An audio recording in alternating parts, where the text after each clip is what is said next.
But they did more than that. They didn't just establish universities. They fostered and protected them. They extended all kinds of benefits to universities that made it possible for them to function and survive and indeed to flourish. Sometimes, I'll just say this before we go to our break, we who live in a university town, I live in a university town, I'm not going to tell you, I don't want to hurt any feelings, but we sometimes love the money the students bring to the town, but we can't stand the students because they're so rowdy and noisy. That happened in the Middle Ages too, and the popes protected the students from sometimes the abuse of the townsmen. Let's see how he did it after we come back with the church builder of civilization.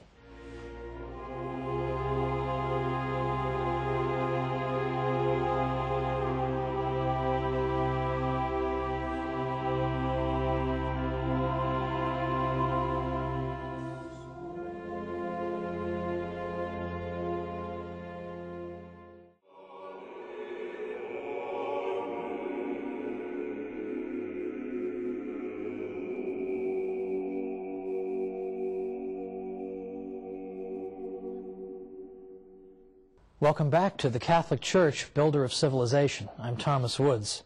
Before the break, we were looking at the development of the university system in Western civilization and noting that the Catholic Church played a larger role than any other institution in spreading knowledge, cultivating the pursuit of knowledge, and allowing the university system to blossom. There was no institution that did more, and the papacy in particular consistently intervened. Now, right away, as early as the 1200s, as the universities are forming, we already see the characteristics of modern universities. They were not absolutely identical to our modern universities, but we see important similarities. For instance, that we had the same distinction between graduate and undergraduate education that we have now. We had the idea that you go and you pursue a fixed course of study, upon the completion of which you receive a degree. All these things were features of the medieval university. Now, in the ancient world, they had schools, of course, they had academies, but they didn't have quite these features that I've described. And typically, if you belonged to an ancient academy, it meant that you belonged to the school of thought that dominated that academy. Whereas in the medieval university, there was no reigning school of thought. Instead, you had vigorous debate back and forth on a variety of subjects. But just before we went to the break, I specifically pointed to the role of the popes. How did the popes help to foster the universities, apart from chartering more universities than anybody? The popes also extended the benefit of clergy to students. Benefit of clergy is a privilege that was extended typically, of course, to clergymen, which said that if you were to harm a clergyman, it would be considered an especially heinous offense. Also, benefit of clergy meant that if you were a clergyman, you could have your case heard in a church court rather than a local secular court. Well, this benefit was extended to the students at universities because, as I suggested at the break, sometimes the local townspeople didn't really like the students, just the way they are today. A lot of people today look at the university students and they say, I like the fact that they've brought mom and dad's money to my town and they're ready to spend it on all kinds of ridiculous nonsense. However, I don't like the fact that they keep knocking over my mailbox. I mean, why would you get pleasure out of knocking over my mailbox? This sort of thing. People love the money and they hate the students. That's exactly how they felt in the Middle Ages. So sometimes the students would find themselves being hauled into some local court on trumped-up charges and just being harassed in general. The Pope prevented that from happening and allowed the life of the university to flourish by extending benefit of clergy to the students. Any time there was any need to intervene in the university system, if there was some kind of problem, people knew you appeal to the Pope and he will resolve it. In fact, on numerous occasions, the Pope had to intervene to ensure that the professors' salaries were being paid. Now think of how pro-Catholic European universities would be today if Pope Benedict could do that, if he could intervene and get them a raise or something. Well, anyway, those days are gone. However, it is important to recognize that among the universities that were chartered by the Pope, there was something called, in Latin, and I'm using the church pronunciation, ius ubique docendi, which literally means the right of teaching everywhere. What that means is that if you got a degree at a university that the Pope had founded, had given its charter to, that you had the right, automatically, no questions asked, to go to any university in Western Europe and begin teaching, no questions asked. So that begins to foster the idea of an international scholarly community, because somebody coming from this university can just go and teach over at this one, and we begin to get fruitful intellectual exchange.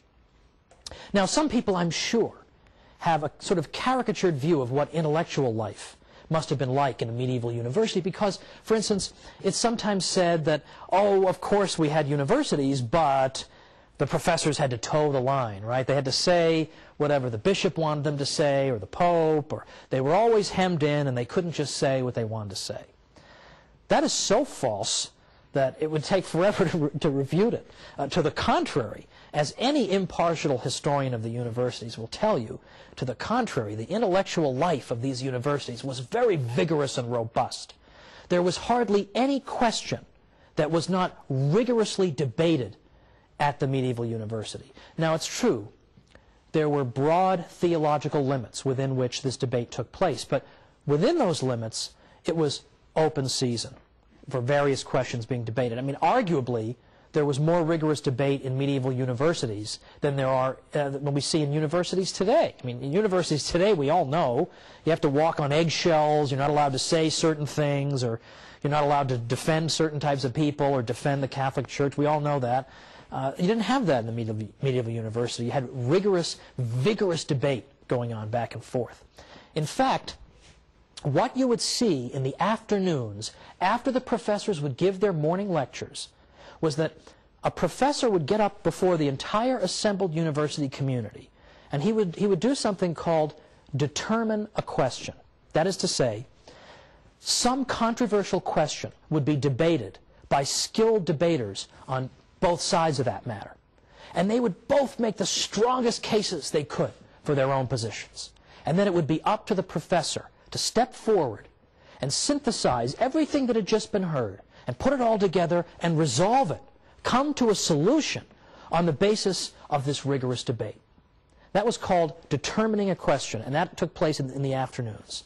Now, I would like to see a modern university try something like that, but you won't see it because the professors are all tenured and they want to just sit in their offices and type entries on their blog, so they're not going to want to do that.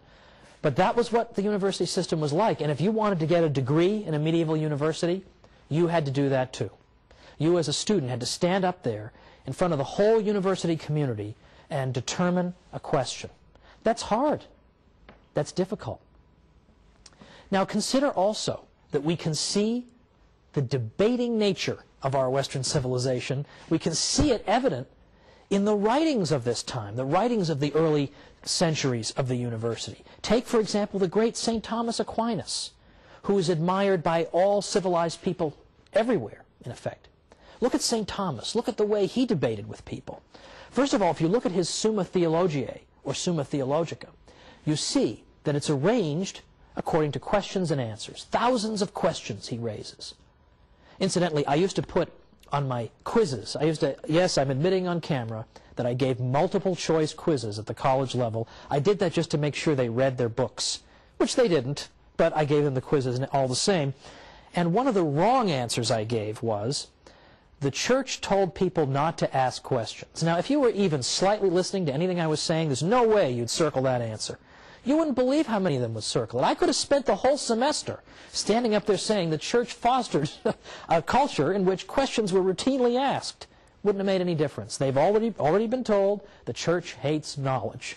And so they all circled the wrong answer. Well, in any event, St. Thomas Aquinas asked question after question after question. And if you notice the style of his writing, you notice the organization of it, he and other scholastics debated things in this way. They would take some question, and then they would consider all the possible objections to their own position and list them out. And then they would explain their own position.